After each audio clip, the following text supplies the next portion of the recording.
അല്ല, പക്ഷെ നമുക്ക് കമ്പാരിറ്റീവ്ലി നമ്മൾ ബാക്കി കവർ ചെയ്ത സ്റ്റേറ്റുകളിൽ നിന്ന് മേഘാലയ എന്ന് പറയുന്നത് വളരെ വ്യത്യസ്തമാണ്. വളരെ വ്യത്യസ്തമാണ്. അത് ആളുകളിലായാലും സ്ഥലത്തിലായാലും അവരുടെ പെരുമാറ്റത്തിലായാലും കൾച്ചറിലായാലും എന്താ പറയുക, നല്ല വൃത്തിയുള്ള കൊച്ചു കൊച്ചു ഗ്രാമങ്ങൾ ഇങ്ങനെ അവിടെ ഇവിടെയൊക്കെ നമുക്ക് ഒരുപാട് ഇഷ്ടപ്പെടും. അതുപോലെ തന്നെ ഭയങ്കര പീസ്ഫുൾ ആയിട്ടുള്ള അറ്റ്മോസ്ഫിയർ ആണ്. ഒരുപാട് വണ്ടികളും കയറി ഇറങ്ങി അങ്ങനെ പൊല്യൂഷനോ കാര്യങ്ങളോ ഒന്നുമില്ല. അങ്ങനെ നമുക്ക് ഈ കാട്ടിലൂടെ നടക്കുമ്പോൾ തന്നെ നമുക്ക് മനസ്സിലാവുന്നുണ്ട്. ആളുകളൊക്കെ വളരെ നല്ലവരാണ്. നമ്മളോടും ആദ്യം അപ്പയോടും. ആനയും കരടിയൊക്കെ ഉള്ള കാടാണ് ഗൈസ്. ആദ്യം അമ്മ ഓടുവന്ന്. ഒരു 1.5 കിലോമീറ്റർ ഉണ്ട് നമ്മുടെ ഈ മെയിൻ ഡെസ്റ്റിനേഷൻ പോയിന്റിലോട്ട് നമുക്ക് എത്താനായിട്ട്. അപ്പോൾ ഈ വഴികളുടെ ഒക്കെ പ്രത്യേകത എന്ന് പറഞ്ഞു കഴിഞ്ഞാൽ, ഇതിപ്പം നമ്മൾ പറഞ്ഞല്ലോ ഭയങ്കര റീസെൻ്റായിട്ട് ഫേമസ് ആയിക്കൊണ്ടിരിക്കുന്ന ഒരു സ്പോട്ടാണ് ഈ വാരിച്ചോര എന്ന് പറയുന്നത്.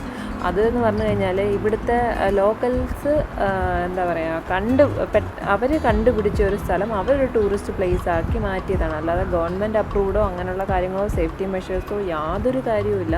നമ്മളുടെ കൂടെ ഒരു ഗൈഡ് ഉണ്ടെന്നൊക്കെ പറഞ്ഞാണ് നമ്മുടെ കയ്യിൽ നിന്ന് പൈസ മേടിക്കുന്നത്. 1000 രൂപ എക്സ്ട്രാ ഗൈഡിന് വേണ്ടി ചാർജ് ചെയ്യുമെന്ന് പറഞ്ഞു.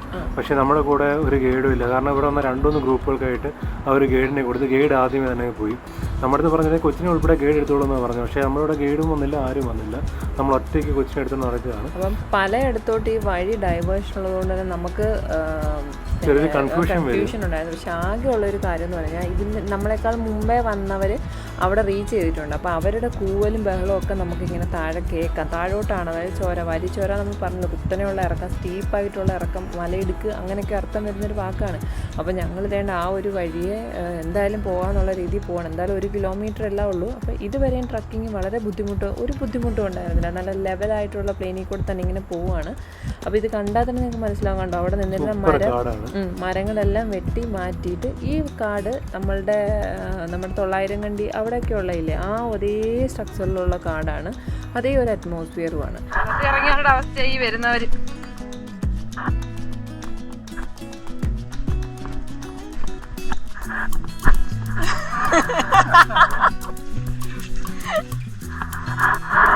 पूरा खरा स्टेप कैसे नहीं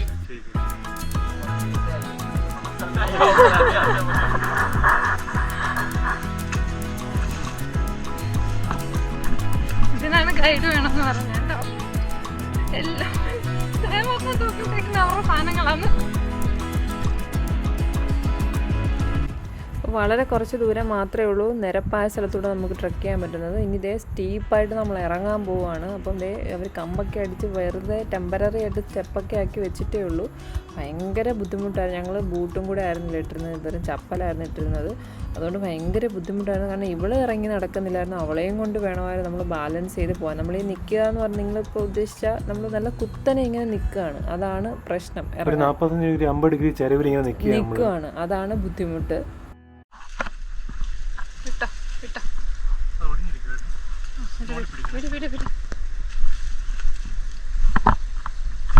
ഇച്ചിരി ഡിസ്റ്റൻസ് ഇട്ട് നടന്നു. ഇൻ കേസ് ഞാനൊന്ന് വീണ വന്ന് നിങ്ങളെ തട്ടരുത്. അപ്പോൾ ഇവിടെ കാട്ടിനകത്തേക്ക് പോകാൻ ഗൈഡ് മാൻഡേറ്ററി ആണെന്നാണ് ഇവിടെ എഴുതി വെച്ചിരിക്കുന്നത്. ഗവൺമെൻറ് റൂൾസോ റെഗുലേഷൻസോ ഒന്നുമല്ല. മേഘാലയയിലുള്ള മിക്കവാറും എല്ലാ ടൂറിസം സ്പോട്ടിൽ ചെന്നാലും ഗൈഡ് മാൻഡേറ്ററി ആണെന്ന് എഴുതി വെച്ചിട്ടുണ്ട്. അതുപോലെ തന്നെ ഇവിടെ എഴുതി വെച്ചിട്ടുണ്ട്. പക്ഷേ നമ്മുടെ കൂടെ വന്ന ഗൈഡിനെ കാണാനില്ല. കാരണം നമ്മുടെ കൂടെ വന്ന ഗൈഡ് ആദ്യമേ തന്നെ അദ്ദേഹം പോവുകയും ചെയ്തിരുന്നു. നമ്മളത് മൈൻഡ് പോലും ചെയ്തിട്ടുണ്ടായിരുന്നില്ല. അപ്പോൾ പക്ഷേ ആ ഗൈഡിൻ്റെ ഫീസ് 1000 രൂപ നമ്മൾ കൊടുത്തേ പറ്റത്തുള്ളൂ. അപ്പോൾ ആ ഗൈഡിൻ്റെ ഫീസ് 1000 രൂപ അവിടെ 1 സൈഡ് പേയ്മെൻ്റ് ആണ്. അതുമാത്രമല്ല, പിന്നീട് നമുക്കുള്ള പേയ്മെൻറ്റ് എന്ന് പറയുന്നത് ഇതിനകത്ത് ഇറങ്ങുന്നതിനാണ്. ഇതിനകത്ത് നമുക്ക് ഫൈബർ ബോട്ടുകളാണ്. ആ ബോട്ടുകൾക്ക് പോകാനായിട്ട് 100 രൂപയാണ് ഒരാൾക്ക്. 100 രൂപയും പിന്നീട് അവിടുത്തെ ഒരു ഫിക്സഡ് ചാർജ് ഒരു 100 രൂപ. അങ്ങനെ ഒരാൾക്ക് 200 രൂപയാണ് നമുക്ക് അകത്ത് പോകാനുള്ള ചാർജ് എന്ന് പറയുന്നത്. അപ്പോൾ അതൊരു വലിയ ചാർജായിട്ട് തോന്നില്ല. പക്ഷേ ഒരാവശ്യമില്ലാതെ ഗൈഡിന് കൊടുക്കുന്ന പൈസയാണ് ഒരു ഫുള്ളി വേസ്റ്റായിട്ട് തോന്നി. കാരണം നമുക്ക് അതിൻ്റെ ആവശ്യമില്ല. കാരണം ഫുള്ളി അവിടെ ഒരു പാത്തുണ്ട്, ആ പാത്ത് വഴി പോയാൽ മതി. നമ്മുടെ നാട്ടിൽ നീലക്കുറിഞ്ഞി പൂക്കുമ്പം ഒരു സെറ്റ് ആളുകൾ അവർക്കൊരു വരുമാനമാക്കി മാറ്റുന്ന ഒരു രീതിയുണ്ട്. കാരണം നമ്മൾ കഴിഞ്ഞ കൊല്ലം പോയപ്പോൾ നമുക്ക് അങ്ങനെ ഒന്ന് ഫീൽ ചെയ്തായിരുന്നു. ഭയങ്കരമായിട്ട് എക്സ്പ്ലോയിറ്റ് ചെയ്യാൻ വേണ്ടി നിൽക്കുന്ന ആളുകളുണ്ടായിരുന്നു. സ്വാഭാവികം, മലയാളികളല്ലേ എന്നുള്ള രീതി. പക്ഷേ ഇവിടെ വന്നപ്പോഴാണ് നമുക്കത് മനസ്സിലായത്. ഞാൻ പറഞ്ഞില്ലേ, ഇവിടുത്തെ ലോക്കൽസ് ഫൈൻഡ് ഔട്ട് ചെയ്തൊരു പ്ലേസാണിത്. അപ്പോൾ അവർ മാക്സിമം ഇവിടെ വരുന്ന എന്താണ് ടൂറിസ്റ്റുകളെ ലൂട്ട് ചെയ്യുകയാണ്, എക്സ്പ്ലോയിറ്റ് ചെയ്യുകയാണ്, ലൂട്ട് ചെയ്യുകയാണെന്ന് തന്നെ നമുക്ക് എടുത്ത് പറയണം. കാരണം അവർ ഗൈഡ് തരാമെന്ന് പറഞ്ഞു, ഗൈഡില്ല. നമുക്കൊരു വഴിക്കുള്ള അല്ലെങ്കിൽ എന്താ ഒരു സേഫ്റ്റി മെഷേഴ്സോ മറ്റുള്ള യാതൊരു കാര്യമില്ലാണ്ട് ഇത് കണ്ടോ കുത്തനെ കിടക്കണം. ഒന്ന് വീണാലൊന്ന് പിടിച്ച് നിറയ്ക്കാനുള്ള പോലും സ്ഥലമില്ല. അതാണ്ട് ഒരു കൊച്ച് അവളെയും കൂടെ കൊണ്ടാ പോകുമ്പോൾ ആ ബുദ്ധിമുട്ട് തന്നെ, എനിക്ക് തന്നെ നടക്കാൻ വയ്യ.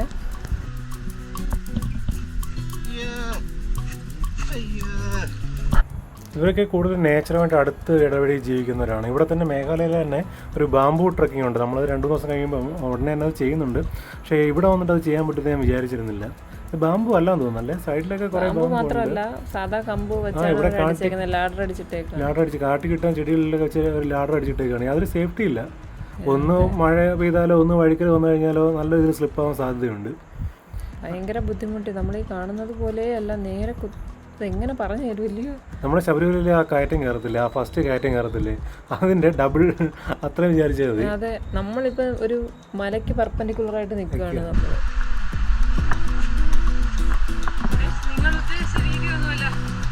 കുഞ്ഞുങ്ങളെ കൊണ്ട് അതാണ് പുള്ളി കയറിയപ്പോഴേ നമ്മളോട് പറഞ്ഞായിരുന്നു ഇൻസ്ട്രക്ടർ കുട്ടിയെ ഗൈഡിന്റെ കൈ കൊടുക്കണം. ഗൈഡിനെ കാണുന്നില്ല, ഗൈഡ് പോയി. താഴോട്ട് അതുപോലുള്ള വഴിയാണ് കിടക്കുന്നുണ്ട്.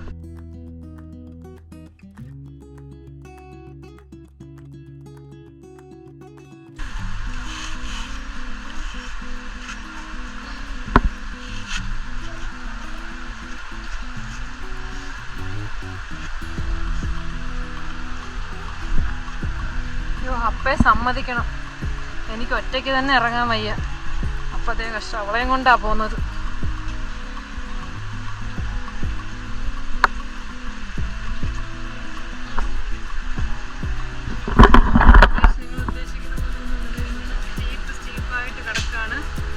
ആൾമോസ്റ്റ് എത്താറായി എന്നുള്ള ആ ഒരു ഇതിലാണ് ഈ ഇറങ്ങുന്നത്. സമ്മതിക്കണം.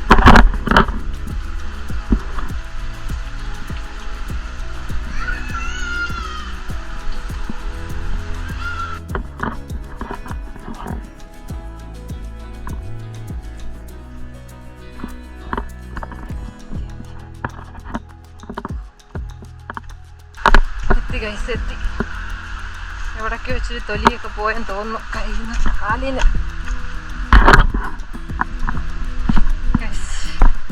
ഇതാണ്. ഓ മൈ ഗോഡ്, എത്തി.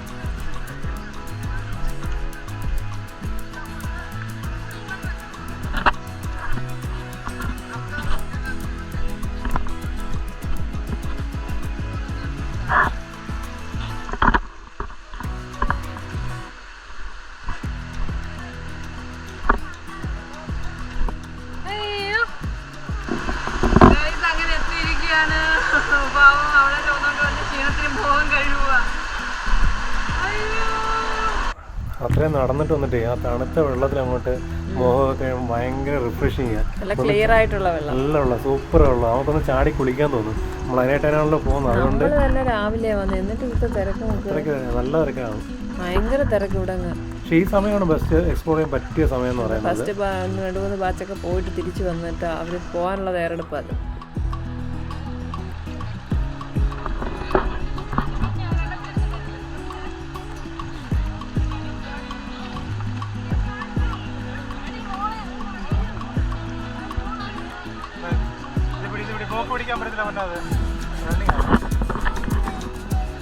അതുകൊണ്ട് എല്ലാ മാമാമാരും നോക്കുന്നുണ്ടോ നിന്നെ?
ലാൻഡ് ഓഫ് 7 സെർപ്പൻസ് എന്ന് പറയുന്നത്. കറക്റ്റ് ഫസ്റ്റ് കൊടുത്തേക്കുന്ന ആ മോള് കിട്ടുമൊക്കെ കണ്ടാ അടിപൊളിയില്ല. 2500 മുടക്കിയാലും നഷ്ടമില്ല. പക്ഷെ അത് സമ്മതിക്കണം. ഇവിടെ വെള്ളം വീഴുന്ന സൗണ്ട് എവിടെയാണോ അത് अंदर भी पानी है.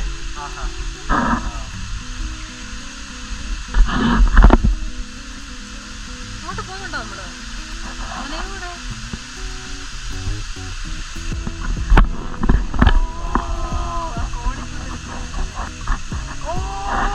വെള്ളച്ചാട്ടമുണ്ട്. അടിപൊളി തോന്നാ വെള്ളം വീഴുന്നുണ്ടോ? സൂപ്പറാണ്. അങ്ങോട്ട് പോകണ്ട അവിടെ പോ.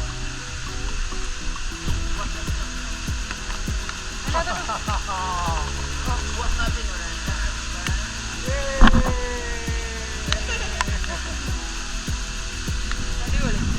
അവിടെ ഒരു വെള്ളച്ചാട്ടം ഉണ്ട്. ഇത്രയും കിട്ടുന്ന വിചാരിച്ചില്ല.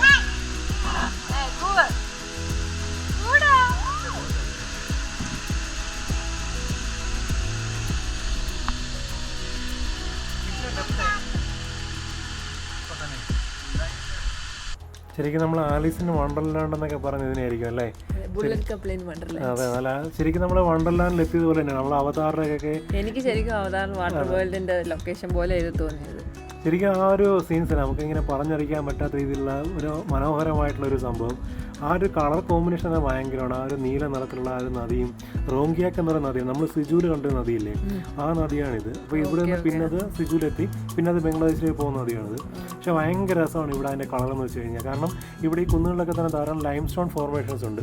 അപ്പോൾ ആ ലൈം സ്റ്റോണിൻ്റെ ഇതിലാണ് ഇത് കളർ വരുന്നത്. മേഘാലയയിലെ കുന്നുകളിലെ മറ്റൊരു പ്രത്യേകതയാണ് ഉൾഭാഗം പൊള്ളയാണ് കൂടുതലും. അതിൻ്റെ ലൈം സ്റ്റോൺ ഫോർമേഷൻ. അപ്പോൾ അത് മഴ പെയ്യുമ്പം റിയാക്ഷൻ നടന്ന് ഗ്യാപ്പും അതുപോലെ തന്നെ വൈഡൂര്യ കളർ കറക്റ്റ് ആ വൈഡൂര്യത്തിന്റെ കളറാണ് ഇറങ്ങിക്കൊണ്ടേയിരിക്കും. അതുകൊണ്ടാണ് ഈ വെള്ളത്തിനൊക്കെ ഈ ഒരു നിറം വരുന്നത്. ആ വൈഡൂര്യത്തിന്റെ ആ ഒരു കളറും ആ ഒരു മറ്റേ പച്ചപ്പ് സൈഡിലുള്ള പച്ചപ്പും എല്ലാം കൂടെ ചേർന്നാണ് ഭയങ്കര മനോഹരമാണ്. അപ്പോൾ നമ്മൾ പറഞ്ഞ പോലെ വളരെ റീസെൻ്റ് ആയിട്ട് ഫേമസ് ആയ ഒരു സ്ഥലമാണിത്. വലിയ ഹിസ്റ്ററിയും കാര്യങ്ങളും അങ്ങനെ ഹിസ്റ്റോറിക്കൽ ഇമ്പോർട്ടൻസ് ഒന്നും ഇല്ലാത്തൊരു സ്ഥലമാണ്. അപ്പോൾ ഇവർ ലോക്കൽസ് ഇതിനെ പറയുന്നത് ലാൻഡ് ഓഫ് 7 സർപ്പൻസ് എന്നാണ്. അതായത് 10 വിടർത്തിരിക്കുന്ന നമ്മുടെ പാമ്പിൻ്റെ തല പോലെയുള്ള മല ഇടുക്കുകളാണ് ഈ കാണുന്നത്. അതായത് അങ്ങനെ ഇരിക്കുന്നത് കൊണ്ടാണ് ആ നടുഭാഗം നല്ല ഇടുക്ക് പോലെ ഇങ്ങനെ തോന്നുന്നത്.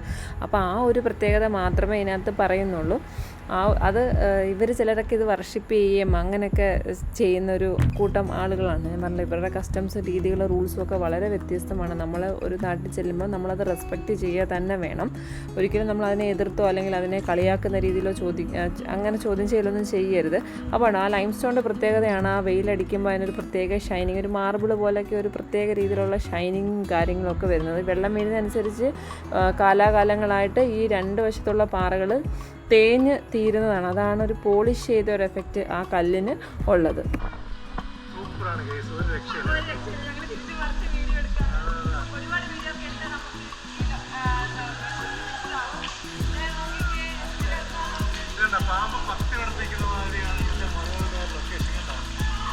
അതുകൊണ്ടാണ് ഇതിനെ ലാൻഡ് ഓഫ് 7 സെർപ്പൻസ് എന്നൊക്കെ വിളിക്കുന്നത്. ഇവരുടെ വിശ്വാസം, പഴയ വിശ്വാസം, ഇപ്പോൾ എല്ലാവരും ക്രിസ്ത്യാനിറ്റിയിലൂടെയൊക്കെ മാറിയൊക്കെ ചെയ്തില്ലേ. ഇവരുടെ പഴയ വിശ്വാസത്തിൻ്റെയൊക്കെ ഭാഗമൊക്കെയാണ് ഈ സ്ഥലങ്ങളൊക്കെ. നിങ്ങൾ കണ്ടുപിടിച്ചവർക്ക് വലിയൊരു സ്ഥലം ഇല്ലേ? അടിപൊളി ലൊക്കേഷൻ, സൂപ്പർ ലൊക്കേഷൻ, ഒരു രക്ഷയില്ല.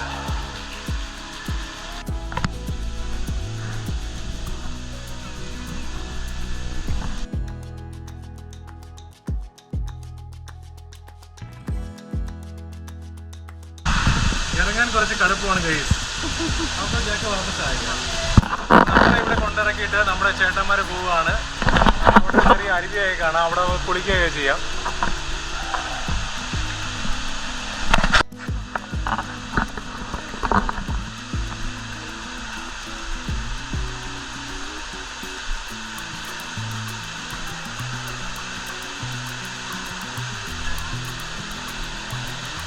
തണുപ്പാന്നേ മോളെ.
നല്ല തണുത്ത വെള്ളമാണ്. എത്ര നേരം വേണമെങ്കിലും നമ്മൾ സമയമറിയാതെ ഇങ്ങനെ ഇരുന്ന് പോവും.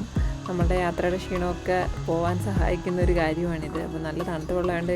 മാത്രമല്ല ഈ ഇവിടുത്തെ അന്തരീക്ഷവും നല്ല തണുത്തതാണ്. അപ്പോൾ പെണ്ണിന് വെള്ളം കണ്ടു കഴിഞ്ഞാൽ ഇറങ്ങാൻ രക്ഷയില്ല കേട്ടോ. അതുകൊണ്ട് കുറച്ച് നേരം കൂടെ അവളെ ഒന്ന് വെള്ളത്തിലൊക്കെ കളിപ്പിച്ചിട്ട് അങ്ങോട്ട് അകത്തേക്ക് ഒരു കൊച്ചു വഴി പോലെ ഉണ്ട്. അപ്പോൾ അവിടെ എന്തെങ്കിലും ഉണ്ടോ എന്ന് അറിയില്ല. അവിടെയും കൂടെ ഒക്കെ ഒന്ന് പോയി കണ്ടിട്ട് ഞങ്ങൾ തിരിച്ചു പോവുകയാണ്. നമ്മുടെ അഞ്ചുരുളിയിലെ ടണലില്ലേ, അതുപോലെ ഉള്ളിലേക്ക് കിടക്കുകയാണ്. അപ്പോൾ അവിടെ മരങ്ങളൊക്കെ വീണ് കിടപ്പുണ്ട്. അപ്പോൾ അതിൽ ചവിട്ടി കുറച്ച് ഉള്ളിലേക്ക് പോകാൻ പറ്റും. പക്ഷേ കണ്ടു കഴിഞ്ഞാൽ ഒരു ചെറിയൊരു ഒരു കനാല് പോലെ അകത്തേക്ക്, അതായത് ഈ മലയിടയ്ക്ക് ഇങ്ങനെ നീണ്ട് കിടക്കുകയാണ്, ഉള്ളിലേക്ക് കിടക്കുകയാണ്. അപ്പോൾ ഇങ്ങനെയുള്ള സ്ഥലങ്ങളിൽ നമ്മൾ ചെല്ലുമ്പോൾ ശ്രദ്ധിക്കേണ്ട ഒരു കാര്യം, നമുക്ക് ഒരുപാട് ഉള്ളിലേക്ക് പോകുമ്പോൾ ശ്രദ്ധിക്കാൻ നമുക്ക് ശ്വസിക്കാനുള്ള ബുദ്ധിമുട്ട് ചിലപ്പോൾ വരും. മാത്രമല്ല എത്രമാത്രം ആഴമുണ്ട് ഈ റോക്സ് ഒക്കെ എന്ന് വെച്ച് കഴിഞ്ഞാൽ സ്ഥിരമായി ഈ വെയിലടിക്കാത്തത് കൊണ്ട് ഭയങ്കര സ്ലിപ്പറിയാണ് കണ്ടോ. അതാണ് ഈ ഒരു തരം പായൽ പിടിച്ച് കിടക്കുന്നത് കണ്ടോ. അതിലൊരിക്കലും നമുക്ക് ഗ്രിപ്പ് കിട്ടത്തില്ല, ഭയങ്കര സ്ലിപ്പറിയാണ്. അതുപോലെ തന്നെ വെള്ളം ഒഴുകിയില്ല, പെബിൾസ് നല്ല സ്മൂത്തായ സർഫസോട് നല്ല പെബിൾസ് ആയി കിടക്കുന്നത് കൊണ്ട് തന്നെ നമുക്ക് ഒരിക്കലും ഗ്രിപ്പ് കിട്ടത്തില്ല. അതുകൊണ്ട് തന്നെ ഇപ്പോൾ ഈ ഞങ്ങളുടെ, അതായത് എൻ്റെ ഭർത്താവ് ഈ കാണിക്കുന്ന പോലത്തെ അഹങ്കാരത്തിന് മുതിരരുത്. അവസാനം മഞ്ഞുമൽ ബോയ്സിൻ്റെ കൂട്ട് അവിടെ ആരും രക്ഷിക്കാനൊന്നും വരത്തില്ല. അവർ വിളിച്ചാൽ പോലും ഒരു സഹായത്തിന് അവർ വരത്തില്ല. അപ്പോൾ നമ്മുടെ അവർ ഓൺ റിസ്ക്കിലാണ് നമ്മളീ പോകുന്നത്. പോകണ്ട എന്ന് പറഞ്ഞിട്ട് എൻ്റെ കയ്യിൽ നിന്ന് ഗോപ്രോയും വാങ്ങിച്ച് പോയതാണ്. ഭാഗ്യത്തിന് വീണതും ഒന്നുമില്ല, തിരിച്ച് കിട്ടിയിട്ടുണ്ട്. ഞാനിനി വീട്ടിൽ കൊണ്ടുവന്നിട്ടുണ്ട്. കുറച്ചുകൂടി അഡ്വഞ്ചർ ആഗ്രഹിക്കുന്നവർക്ക് മുകളിൽ നിന്നുള്ള മരങ്ങളൊക്കെ അവിടെ വീണ് കിടപ്പുണ്ട്. അപ്പോൾ അതിലൊക്കെ ചവിട്ടി ഉള്ളിലേക്കൊക്കെ പോവാം. The land of 7 സെർപ്പൻസ്. അടിപൊളി. വാരീച്ചോര ഒരു രക്ഷയില്ല കേട്ടോ. ഒക്കെങ്കിൽ ഒരു തവണയെങ്കിലും അത് വിസിറ്റ് ചെയ്തിരിക്കണം. അടിപൊളിയാണ്, അടിപൊളി, ഒരു രക്ഷയില്ലാത്ത.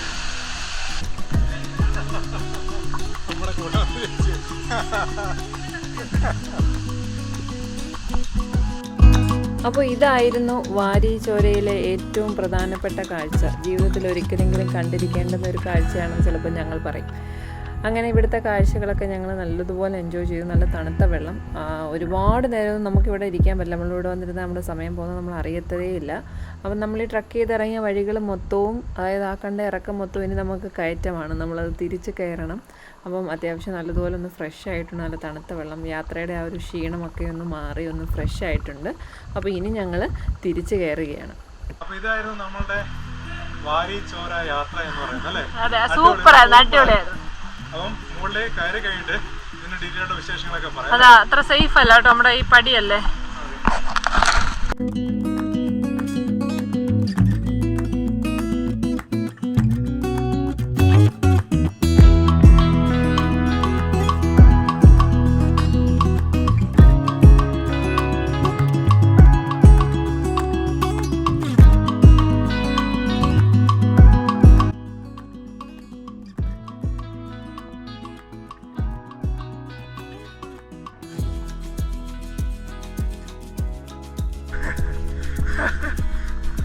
എന്ത് പറ്റിയാ അമ്മച്ചി?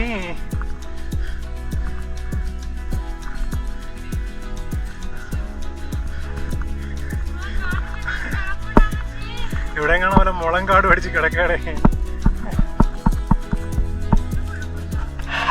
അവിടെ പാട്, ഇവിടെ വലിയ സീനില്ല.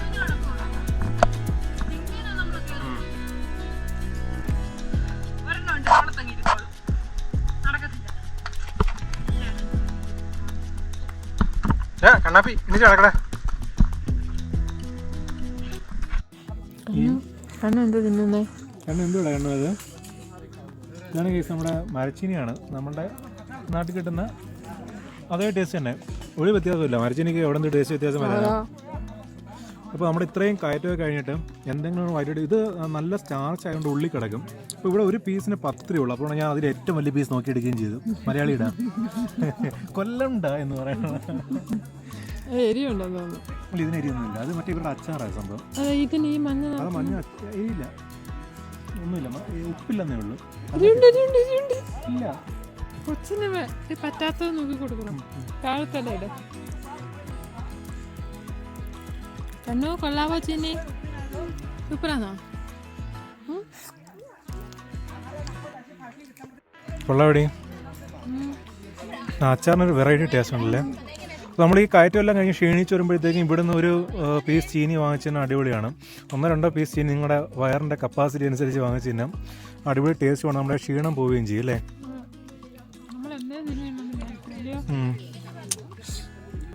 ഇവിടെ പട്ടികളെ വലിയ ശല്യമാണ്, നമ്മൾ കഴിക്കുന്നിടത്ത് വന്ന്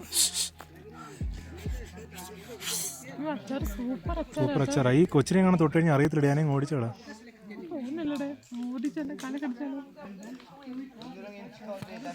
കൊള്ളാല്ലേ, ആ വയറിൻ്റെ കാളലങ്ങ് മാറി കിട്ടും. എനിക്ക് മതി മതി മതി. അപ്പോൾ വാരീച്ചുര യാത്ര എല്ലാവർക്കും ഇഷ്ടപ്പെട്ടു എന്ന് വിചാരിക്കും. ഞങ്ങൾ മസ്റ്റായിട്ട് സജസ്റ്റ് ചെയ്യുന്ന മേഖലയിലെ ഒരു ഡെസ്റ്റിനേഷനാണ് ഇപ്പോൾ വാരീച്ചുര എന്ന് പറയുന്നത്. അപ്പോൾ എന്തായാലും നിങ്ങൾ വരിക, കാണുക, എൻജോയ് ചെയ്യുക. നമുക്ക് അടുത്തൊരു യാത്രയായിട്ട് വീണ്ടും കാണാം.